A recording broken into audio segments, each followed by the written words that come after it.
कीर्तनं विष्णोः स्मरणं पादसेवनम्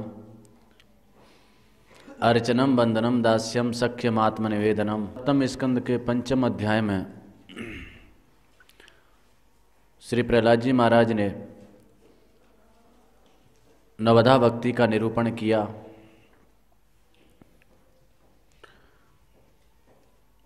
नवधा यानी 9 प्रकार से प्रभु का आराधन, उनकी उपासना का क्रम। श्रवणम प्रथम भक्ति, उनकी पावन लीला कथाओं का श्रवण करना। द्वितीय क्रम वाणी से उनका नाम संकीर्तन करना, उनकी चर्चा करना। तृतीय क्रम मन से स्मरण करना, मानसिक व्यापार भी उन्हीं के निमित्त हो। चतुर्थ क्रम पाद सेवनम, तात्पर्य प्रदक्षिणा आदि करना, श्री विग्रह के दर्शन आदि करना। पंचम क्रम अर्चनम, अनेक प्रकार की उपचार सामग्रियों से उनकी अर्चना करना। षष्ठम क्रम वंदनम, प्रणाम करना, वंदन करना, नमस्कार करना। सप्तम क्रम सख्यम, उनके प्रति यह दृढ़ता से अपने मन में अंगीकार कर लेना, हमारे आराध्य, हमारे प्रभु जो भी करेंगे हमारे हित में ही करेंगे, सर्वत्र उनकी कृपा का वीक्षण। अष्टम क्रम दास्यम, तात्पर्य सर्वकर्मार्पणम, सेवक की तरह। जैसे सेवक अपने स्वामी के निमित्त समस्त कर्मों को करता है, ऐसे ही हम श्री ठाकुर जी के सेवक हैं। श्री ठाकुर जी हमारे स्वामी हैं। इस भाव से समस्त कर्मार्पण श्री ठाकुर जी के प्रति। आत्मनिवेदनम से तात्पर्य है अपने आप को उनके समर्पित कर दिया, तो उसके उपरांत किसी भी प्रकार की चिंता से रहित हो जाना। चाहे वह योगक्षेम की चिंता हो, चाहे वह भोजनाच्छादन की चिंता हो, किसी भी प्रकार की चिंता से रहित होकर के आत्मसमर्पण। जैसे राखें वैसे रहो रे, जानत हो सुख दुख सब जन के, मुख कर कहा कहो रे, सूरदास जी का पद है। सुख दुख सभी स्थितियों को आप जानते हैं, मुख से व्यक्त करने की क्या आवश्यकता। मुख से व्यक्त उसके सामने की जाए जो नहीं जानता हो। आप तो सर्वांतर्यामी हैं, सब जानते हैं। जानत हो सुख दुख सब जन के, मुख कर कहा कहो रे, कबहू क भोजन लहो कृपा निधि, कबहू क भूख सहो रे, कबहू क चढ़ो तुरंग महागज, कबहू क भार बहो रे। कभी तो ऐसी कृपा हुई कि खूब अनेक प्रकार के भोजन सामग्री सामने उपस्थित हो गई, बड़े आदर से कोई बुला करके ले गया, अनेक प्रकार की भोजन सामग्री सामने उपस्थित है। कभी ऐसे भी दिन आ जाते हैं कि कहो तो 2-2 4-4 दिन तक भोजन से बेला ही ना हो। तो दोनों ही स्थितियों में उनकी कृपा का अनुसंधान। कबहू क चढ़ो तुरंग महागज, कभी कभी कोई राजा महाराजा आ गया, बड़े आदर से रथ पे बिठा करके ले जा रहा है, हाथी पे बिठा करके ले जा रहा है, माल्यार्पण कर रहा है, चंदन आदि लगा रहा है। और कभी कोई दुष्ट, कोई नास्तिक, वह नहीं जानता महिमा, और उसने सिर पे पोटली लाद दी, चलो हमारी पोटली को लेकर के चलो। अपरिचित है, भक्तों की महिमा नहीं जानता, तो कबहू को भार बहों रे, अनुचर भयो रहो रे, अंत में पंक्ति आती है। तो जैसे राखूं वैसे रहो रे, यह आत्मनिवेदनम का स्वरूप है। किसी भी प्रकार की चिंता से रहित होकर के अपने आप को उनके समर्पित कर देना। तो ये नवधा भक्ति है। नवधा से तात्पर्य 9 प्रकार की भक्ति, और इसका अनुष्ठान श्री जीव गोस्वामी जी निरूपण करते हैं। सासंग विधि से और अनासंग विधि से 2 प्रकार का होता है। सासंग से तात्पर्य है, संग माने आसक्ति, संगेन सहित सासंग, आसक्ति पूर्वक श्रवण, आसक्ति पूर्वक कथन, आसक्ति पूर्वक कीर्तन। और अनासंग से तात्पर्य है, श्रवण कर रहे हैं, कीर्तन कर रहे हैं, मन नहीं लग रहा, शास्त्रों की आज्ञा होने के नाते, गुरुजनों की आज्ञा होने के नाते कर रहे हैं, लेकिन मन का उसमें अभिनिवेश नहीं है, मन अन्यत्र है। यह अनासंग अनुष्ठान है। तो भक्ति के सासंग अनुष्ठान से शीघ्र प्रेमोदय हो जाता है। और अनासंग अनुष्ठान, प्रथम यह जान लेना आवश्यक है कि भक्ति का अनुष्ठान कभी भी निरर्थक नहीं जाता, चाहे वह अनासंग हो, चाहे वह सगुणा भक्ति हो, चाहे वह भक्त्याभास हो। भक्ति का अनुष्ठान कभी निरर्थक नहीं जाता, यह दृढ़ता से अंगीकार कर लेना चाहिए। नाम जिसकी वाणी का विषय बन गया, महापुरुषों का दर्शन लाभ जिसको प्राप्त हो गया, धाम में जिसको वास प्राप्त हो गया, ये सब भक्ति के अंग हैं। किसी भी जो भक्ति का एक प्रकार है, उस प्रकार का अनुष्ठान भूल से ही हो गया तो भी वह निरर्थक नहीं जाएगा।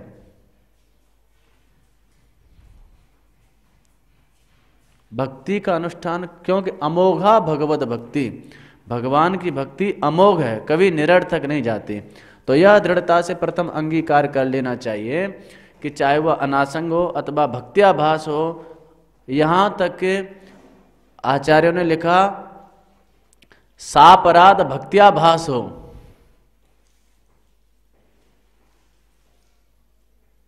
केवल भक्त्याभास नहीं,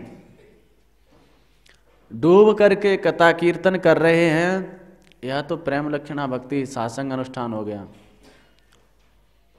मन नहीं लग रहा, कथा कीर्तन कर रहे हैं, अनासंग अनुष्ठान हो गया, भक्त्याभास हो गया। अन्य किसी ब्याज से अथवा गुरुजनों के द्वारा प्रेरित होकर के बलात् कर रहे हैं, भक्त्याभास हो गया।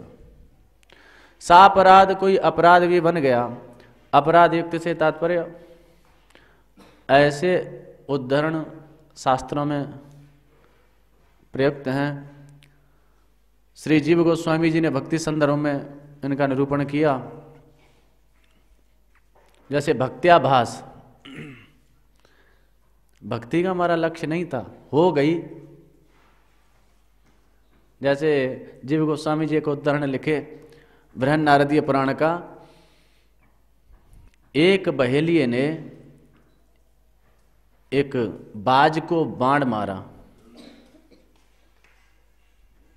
मंदिर से कुछ दूरी पर एक बाज पक्षी बैठा हुआ था, बहेलिये ने बाण मारा,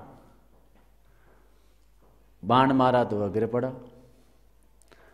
अब बहेलिया उसको लेने के लिए आया, उससे पहले कुत्ता आ गया और कुत्ते ने उस पक्षी को पकड़ लिया। छटपटा रहा था, मर गया था, तो उसको मुंह में दबा लिया। अब बहेलिया पीछे आया कि भाई ये तो मेरा शिकार है, मेरे शिकार को कहाँ लिए जा रहा है। बहेलिया पीछे आया तो कुत्ता भागा उस पक्षी को लेकर के। अब मंदिर था तो मंदिर के चारों तरफ कुत्ता भाग रहा है और कुत्ते के पीछे बहेलिया भाग रहा है, तो उस पक्षी की सदगति हो गई। कैसे? बोले मंदिर की परिक्रमा कर ली उसने। यह कपोल कल्पना नहीं है, पुराणों की कथा है और श्री जीव गोस्वामी जी ने इसको भक्ति संदर्भ में उद्धृत किया है। कुत्ते ने उस पक्षी को पकड़ा, वह पक्षी क्या जाने कि भगवान क्या होता है, परिक्रमा क्या होती है, भक्ति क्या होती है, उसको नहीं पता। पक्षी को पकड़ा और भागा, बहेलिया पीछे भाग रहा है, तो मंदिर मध्य में है, मंदिर के चारों तरफ अपने को बचाने के लिए वो कुत्ता भाग रहा है, पीछे बहेलिया है। तो उस पक्षी ने स्वयं परिक्रमा नहीं की, उस कुत्ते ने मुंह में दबा रखा था, इसे ब्याज से परिक्रमा हो गई। तो यह भक्त्याभास। इसी प्रकार से सापराध भक्ति का भी उदाहरण दिया श्री जीव गोस्वामी जी ने। यथा किसी मंदिर में एक चूहिया रहती थी, यह भक्त्याभास का उदाहरण था, जो ये पक्षी का उदाहरण है। और सापराध भक्त्याभास यानी अपराध भी बन रहा है, अपराध सहित भक्त्याभास। ये इस बात पर हम लोग चर्चा कर रहे हैं कि भक्ति का अनुष्ठान कभी भी निरर्थक नहीं होता, यह दृढ़ता से अंगीकार कर लेना चाहिए। तो चाहे वो अनासंग हो अथवा भक्त्याभास हो, लेकिन प्रयत्न करना चाहिए सासंगता की ओर, क्योंकि सासंग भक्ति से सहज में वह प्रेमोदय हो जाता है, भगवत प्रेम का आनंद मिलने लग जाता है। कल्याण वगैरह तो बहुत निम्न स्तर की चीज रह गई। तो भक्त्याभास उस पक्षी को सदगति मिली। सापराध भक्त्याभास, सापराध से तात्पर्य अपराध कर रहा है लेकिन पड़ा हुआ है। चूहिया मंदिर में रहती थी,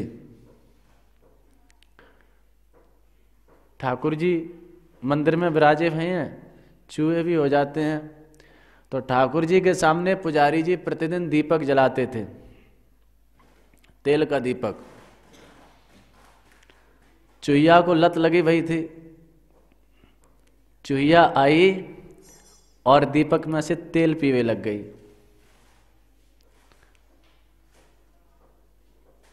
तेल पी रही थी, दीपक में तेल जैसे खत्म होने को हुआ तो लौ बढ़ जाती है, ज्योति बढ़ जाती है। जैसे जैसे तेल खत्म होता है तो जब लौ जब समाप्त होने को होती है तो दीपक की लौ बढ़ जाती है।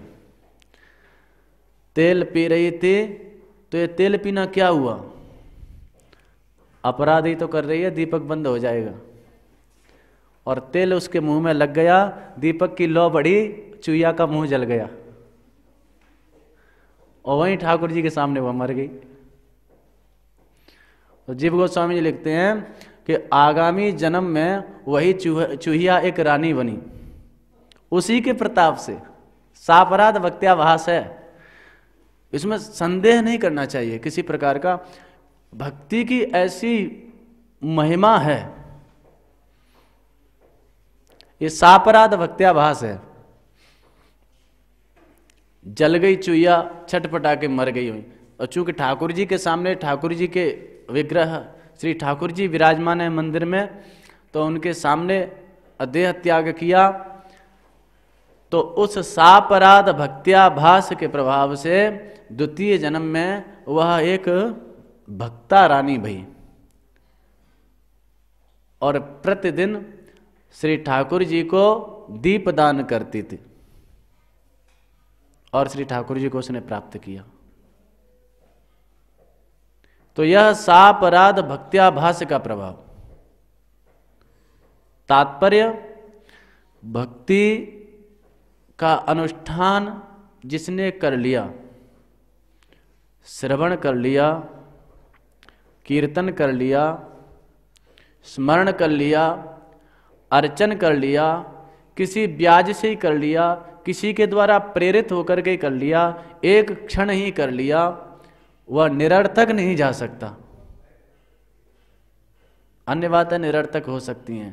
अमोघा भगवत भक्ति, यहां तक कि भक्त्याभास से ही महाभक्ति की भी प्राप्ति देखी जाती है। प्रेमा भक्ति, भक्त्याभास से प्रेमा भक्ति की प्राप्ति देखी जाती है। जैसे प्रहलाद जी महाराज का पूर्व वृत्तांत, पूर्व जन्म में किसी वैश्या के साथ में कुछ वाद विवाद हो गया था। उस दिन नृसिंह चतुर्दशी थी। तो नृसिंह चतुर्दशी के दिन वैश्या से वाद विवाद हुआ, तो उस विवाद में चित्त एकदम खिन्न हो गया। तो रुष्ट होकर के उन्होंने भोजन नहीं किया, खिन्न हो गए, आज मैं भोजन नहीं करूंगा। वाद विवाद हुआ, वाद विवाद में खिन्न होकर के, रुष्ट होकर के, उपवास की दृष्टि से नहीं, नृसिंह चतुर्दशी है तो आज व्रत करना चाहिए, व्रत की दृष्टि से नहीं, उपवास की दृष्टि से नहीं, ऐसे ही रुष्ट होकर के सहज में वाद विवाद हुआ और इस दिन भोजन नहीं किए, रात भर जागते रहे। जागरण हुआ, व्रत हो गया, और नृसिंह चतुर्दशी के व्रत के प्रभाव से उनको महाभक्ति प्राप्त हुई। प्रहलाद जी के रूप में अवतीर्ण हुए और नृसिंह देव जी की उपासना किए। प्रहलाद जी का चरित्र विस्तार से भागवत जी में। तो ये जो चरित्र हैं, ये कपोल कल्पित नहीं है, ये वास्तविक हैं। भक्ति की महिमा है ही ऐसी, ऐसी अपरिमित महिमा है, ऐसी असीम महिमा है। तो भक्ति का अनुष्ठान किसी भी काल में निरर्थक नहीं जाता, इतना दृढ़ता से अंगीकार कर लेना चाहिए।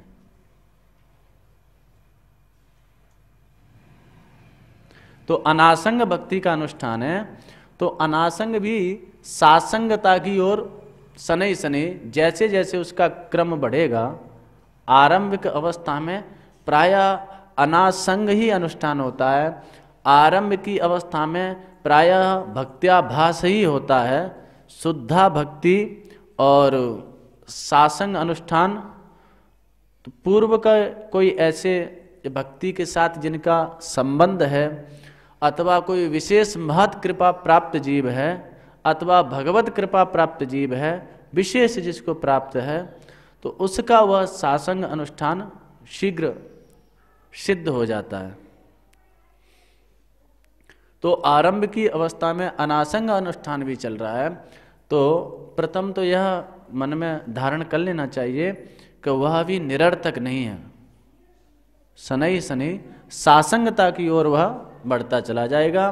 तो भक्ति का जो सासंग अनुष्ठान है, सासंग अनुष्ठान से तात्पर्य संग यानी आसक्ति, संगेन सहित सासंग। तो उस समय श्री ठाकुर जी का सहज वह प्रेम जागृत हो जाएगा, प्रेम प्राप्त हो जाएगा। तो प्रेम प्राप्त हो जाएगा, उस प्रेम का आनंद उसको मिलेगा। अनासंग वाले को उस प्रेम का आनंद नहीं मिल पाएगा। अनासंग को सासंग के क्रम में आना पड़ेगा, तब श्री ठाकुर जी के उस दिव्य प्रेम का उसको आनंद प्राप्त होगा।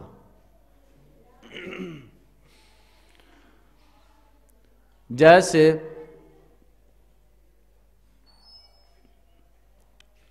कई लोग प्रश्न करते हैं कि भाई मुक्ति जो भजन कर रहा है व्यक्ति, उसको मुक्ति मिल जाती है। घर छोड़ा, द्वार छोड़ा, विरक्त हुआ, लौकिक सुखों को छोड़ा, दीर्घ काल तक भजन किया, आराधन किया, उसको मुक्ति मिली। दूसरी ओर असुर हैं, पूतना, केसी, कंस आदि ये असुर हुए हैं। पूतना लोकबालग्नि, राक्षसी, रुधिरासेना, इन असुरों ने भजन तो किया नहीं था, द्वेष ही तो किया था। इनको भी मुक्ति मिल गई, तो असुरों को भी मुक्ति मिल रही है, भजन करने वाले को भी मुक्ति मिल रही है। तो दोनों की मुक्ति में अंतर क्या रहा? लेवे गतिम धातृचिताम, धात्र्योचित से तात्पर्य मैया की गति। जहां जसोदा जी को जाना है वहां पूतना को पहले पहुंचा दिया। द्वेष ही तो किया था उसने। ओ बकीयम स्तन कालकूटम जिघांसया पाये दप्य साध्वी लेभे गतिम धातृचिताम ततोन्यम कंबा दयालुम शरणम ब्रजेमा। जहर पिलाने के लिए आई थी, जिघांसया मारने की इच्छा से आई थी, और गति कौन सी प्राप्त हुई? मैया की गति। तो ये तो फिर वो हो गया अंधेर नगरी चौपट राजा, टका सिर भाजी टका सिर खाजा। अंधेर नगरी चौपट राजा, एक चौपट राजा था,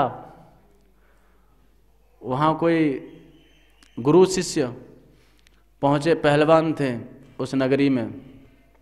तो वहां देखा टका सिर भाजी टका सिर खाजा, समान रूप से एक टका में ही खूब भाजी मिल रही है, ओवाई में उतने में ही खूब बढ़िया बढ़िया मिठाई मिल रही है, अच्छे अच्छे फल मिल रहे हैं। चेला ने कहा गुरुजी अब तो हमको यहीं रहना चाहिए, यहाँ तो बड़ी मौज है।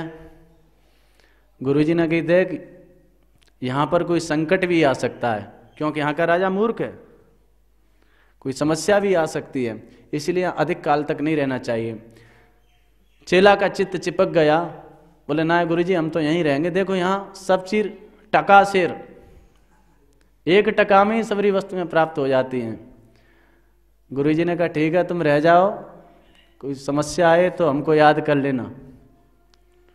अब चेला वहां पर खूब खाने पीने के लिए मिला और खूब दंड बैठक पहलवानी आरंभ की, खूब हट्टा कट्टा शरीर हो गया, बड़े आनंद में था। कालांतर में किसी की बकरी मर गई, वह राजा के पास में गया, बोले महाराज मेरी बकरी मर गई। अच्छा बकरी कैसे मरी? बोले पड़ोसी की दीवार गिर पड़ी वासी तब के बकरी मर गई।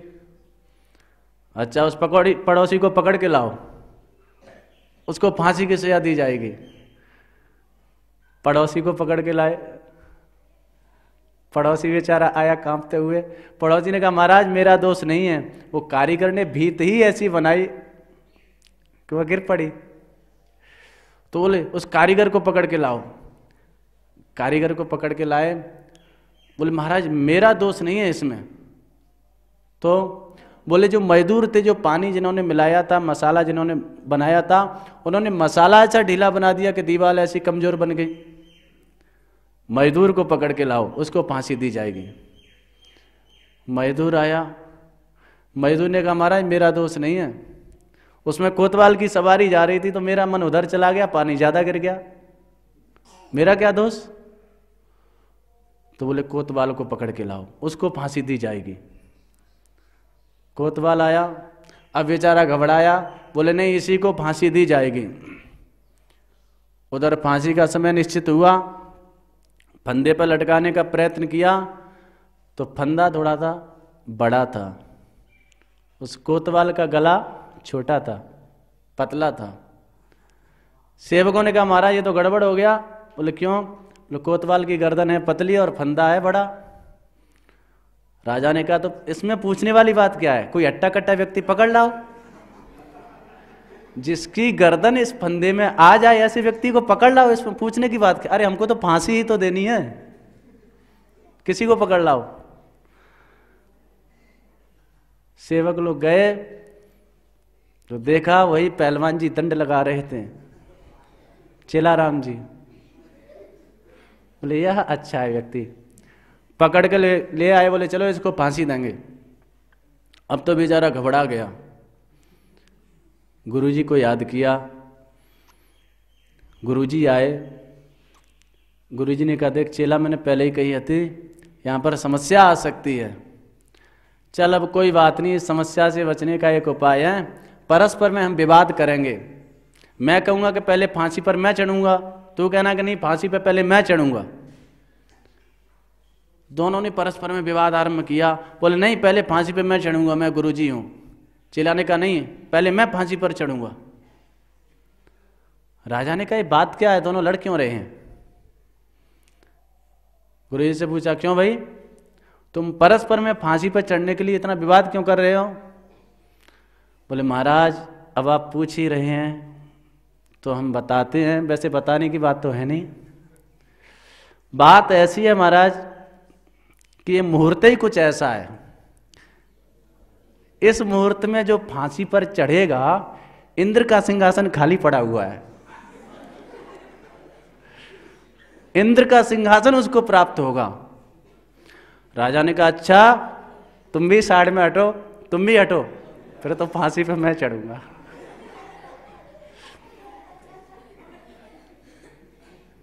गुरुजी को हटाया, चेला जी को हटाया और राजा स्वयं फांसी पर झूल गया। तो खैर तो अंधेर नगरी चौपट राजा, तो महाराज आप असुरों को भी वही गति दे रहे हो, निरपराध है उसको भी वो चौपट राजा फांसी दे रहा है, सापराध है उसको भी फांसी दे रहा है, तो ऐसे ही आप भी जो असुर हैं उनको भी मुक्ति दे रहे हो, भक्त हैं उनको भी मुक्ति दे रहे हो, तो आपका कुछ न्याय चौपट राजा से मिलता जुलता तो नहीं है? नहीं ऐसी बात नहीं है।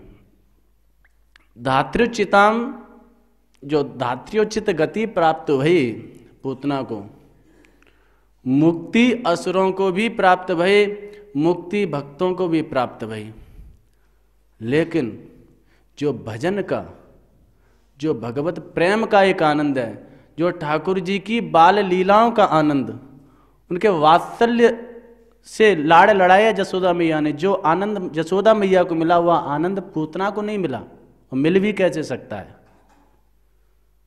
वहां भेद है। धात्र्योचित गति प्राप्त कर ली, लेकिन जो श्री ठाकुर जी को लाड़ ललाया, श्री ठाकुर जी की बाल लीलाओं का दर्शन किया, स्नेह से अपने अंक में लिया, दुग्ध पान कराया, ये सब जो लीलाओं का आनंद था, वह आनंद असुरों को प्राप्त नहीं हो पाता।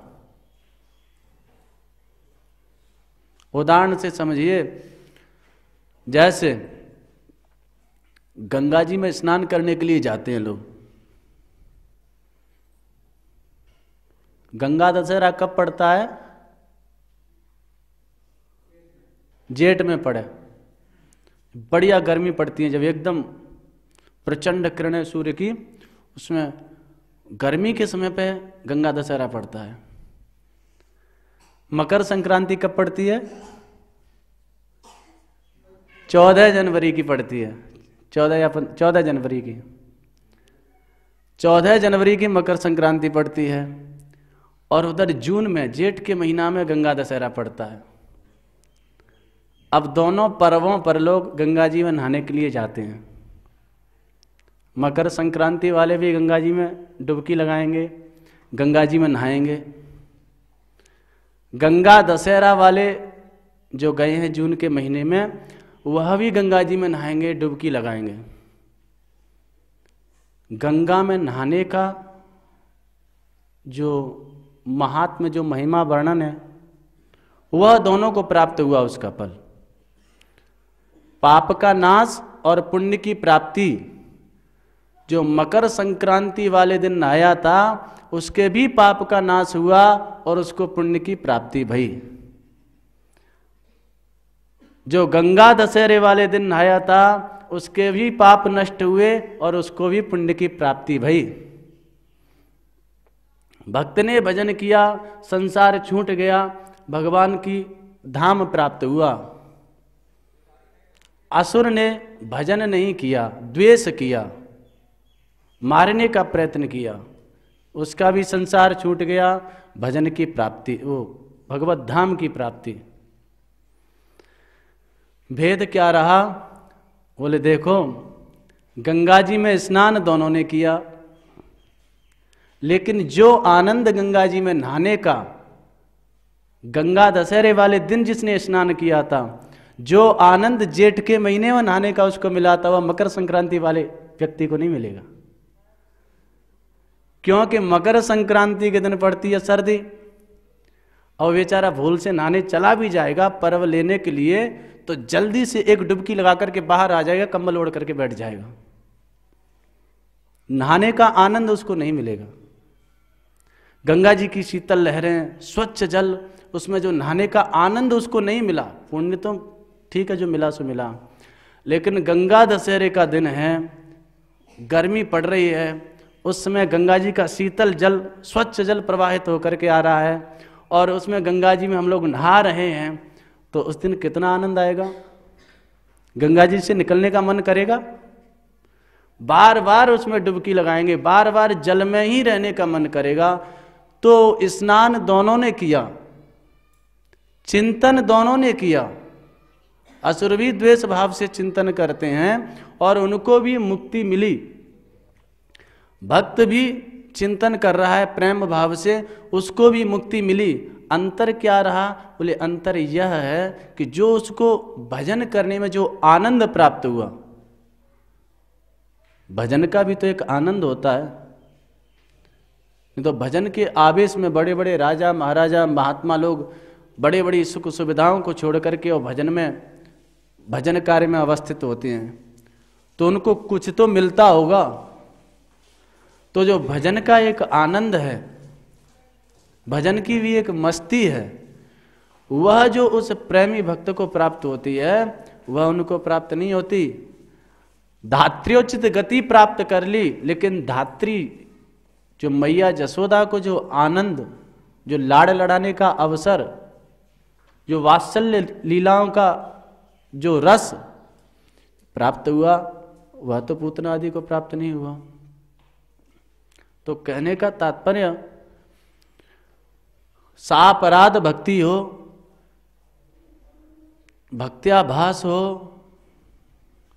सासंग अनासंग भक्ति हो, कल्याण में तो किसी प्रकार का संदेह है ही नहीं। लेकिन सासंग भक्ति के अनुष्ठान में एक आनंद जो मिलता है, एक मस्ती आती है, वह आनंद, वह मस्ती प्रेम की, उसका अनुभव सापराध में या भक्त्याभास में नहीं हो पाता। तो जो भक्त्याभास है अथवा अनासंग जो अनुष्ठान है, सासंगता की ओर चलेगा, तो सासंग भक्ति के अनुष्ठान में सहज में वह आनंद और श्री ठाकुर जी का प्रेम चित्त में उदित हो जाता है, और भगवत प्राप्ति तो है ही है। तो अनासंग अनुष्ठान की भी सार्थकता है, सासंग के रूप में परिणित हो जाए। अनासंग निरर्थक नहीं है, यह बात दृढ़ता से मन में अंगीकार कर लेनी चाहिए, क्योंकि भक्ति की ऐसी अपरिमित महिमा है। लेकिन वह अनासंग यदि सासंग के रूप में परिणित हो जाए तो उसका आनंद और बढ़ जाता है, शीघ्र श्री ठाकुर जी का प्रेम उदित हो जाता है। तो ऐसा जो ये भक्ति का अनुष्ठान है, सासंग के रूप में परिणित हो जाए, और इसलिए सासंग भक्ति की विशेष महिमा शास्त्रों में गाई गई। और वह अनासंग भी यदि हमारा अपराध नहीं है, निरपराध है, तो वह अनासंग शनि शनि सासंग के रूप में परिणित हो जाता है। तो भक्ति का अनुष्ठान श्री जीव गोस्वामी जी ने बताया, अनासंग और सासंग दो भेद से। तो सासंग जो अनुष्ठान है, शीघ्र श्री ठाकुर जी के चरणों में रति प्रदान करने वाला और प्रेमोदय कारक है, ये सासंग अनुष्ठान की महिमा है। जय श्री राधे।